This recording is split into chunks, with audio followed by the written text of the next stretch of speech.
The collar of a shirt is in the form of isosceles trapezium. So isosceles trapezium அப்படின்னா என்ன அர்த்தம்னா the non-parallel sides are equal. ஓகேவா? So what is isosceles trapeziumனா non-parallel sides.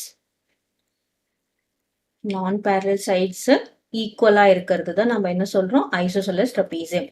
இதுல பாத்தீங்கன்னா நம்ம இது A B C D அப்படின்னு note பண்ணோம்னா ஏடியும் ஏடியும் பிசியும் என்னது AD and BC are non parallel sides.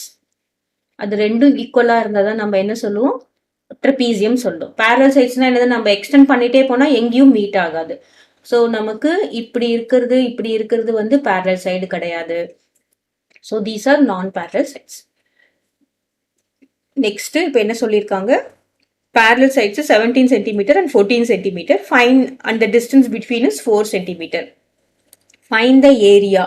இப்போ நமக்கு area of the canvas that will be used to stitch the collar. அப்படின்னா என்ன அர்த்தம் இதுக்கு ஃபுல்லாத்துக்கும் இது எல்லாத்துக்கும் நமக்கு துணி கொடுக்கணும். துணி குடிச்சுதான் நம்ம என்ன பண்ணணும் காலரை ஸ்டிச் பண்ணணும்.